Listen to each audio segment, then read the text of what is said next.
I still remember the sound of their laughter. It echoed across the gym like I was the punchline to a joke I didn't understand yet. People standing around the ring were whispering, smiling, shaking their heads, and in the center of it all was him, Ethan. He stood across from me, stretching his arms like this was just another easy afternoon for him. When our eyes met, he smirked. The kind of smile that tells you someone has already decided how the story ends. "Are you serious?" he said loudly enough for everyone to hear. A few people chuckled behind him. I could feel their eyes on me, judging, doubting, waiting for the inevitable moment when I would fail. I adjusted the straps of my gloves and took a slow breath. Moments like this used to make me nervous. A few years ago, I might have stepped back, maybe even apologized for trying, but life had already taught me what humiliation feels like, and that day, humiliation wasn't going to win again. The truth is, none of them knew my story. To them, I was just the quiet girl who had recently joined the gym, the one who kept to herself, the one who trained early in the morning when no one else was there.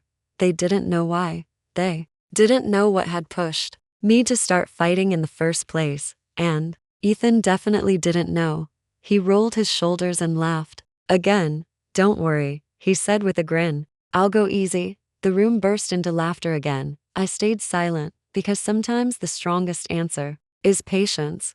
But what they didn't know that day was that this wasn't just a match for me. It was something deeper, something personal. A few months earlier, my world had been completely different. I trusted people who didn't deserve it. I believed words that turned out to be empty. I had spent too long feeling small, too long letting others decide who I was. Training became my escape. Every morning before sunrise, I would step into that gym alone. The sound of the punching bag echoing through the empty room became my therapy. With every strike, I wasn't just learning to fight, I was learning to stand up again. But Ethan didn't see any of that. To him, I was just another easy win. He leaned toward his friends and said something that made them laugh even harder. I didn't hear what he said, but I didn't need to, because sometimes people reveal everything about themselves without realizing it. The referee stepped between us. "Ready?" he asked. Ethan nodded confidently. I simply raised my gloves, and in that moment, something inside me felt calm, not angry, not afraid,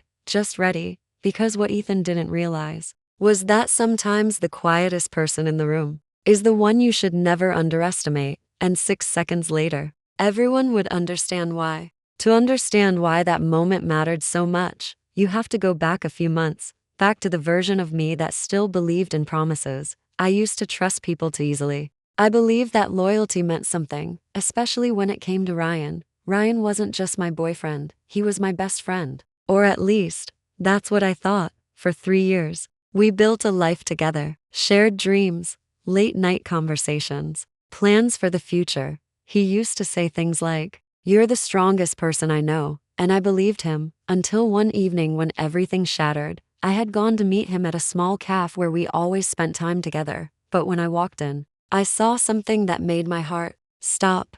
Ryan was sitting there, with someone else. They were laughing, holding hands, like the life we built together had never existed. I remember the way the room felt suddenly too quiet, too heavy. When Ryan noticed me standing there, his smile disappeared, but instead of guilt, there was something else in his expression, annoyance, like I had interrupted something important. "You weren't supposed to find out like this," he said, calmly. I waited for an explanation. An apology, anything, but it never came. "I just think we want different things," he added, shrugging.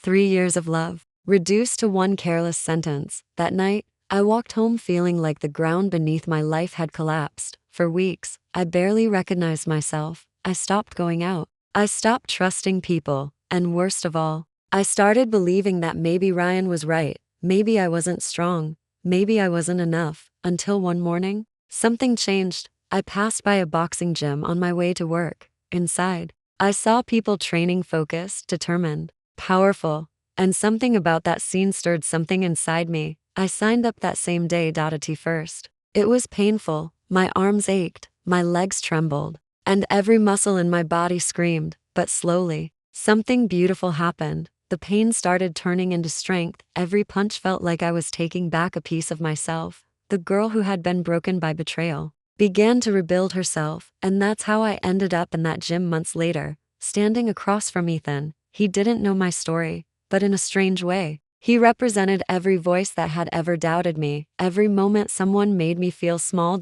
So when he mocked me in front of everyone, it didn't hurt, because by then, I had already survived something worse, and this time, I wasn't going to stay silent. The referee raised his hand. Start.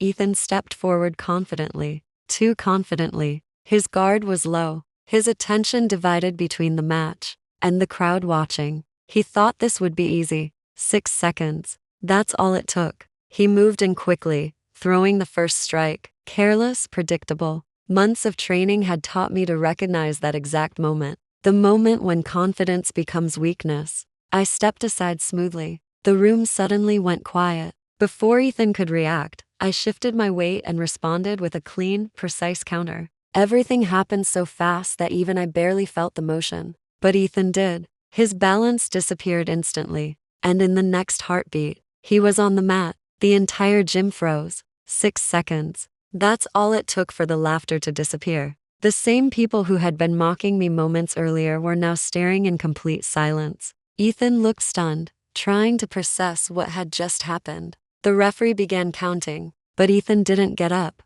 I stood there calmly, breathing steadily, not angry, not proud, just peaceful, because this wasn't really about defeating Ethan. It was about something much bigger. For the first time in months, I felt like I had truly found myself again. The girl who once walked away from that calf feeling broken was no longer the same person standing in that ring. When the referee declared the match over, the room slowly erupted into whispers. Some people clapped, others simply stared. Ethan sat up slowly, still confused. And for a brief moment, our eyes met again. This time, there was no smirk, just respect. Later that evening, as I walked home under the fading sunset, I realized something important. Revenge isn't always loud. Sometimes it's quiet. Sometimes it's simply proving to yourself that the people who doubted you were wrong. Ryan's betrayal had once made me feel like I wasn't enough. But standing in that ring, I finally understood something powerful.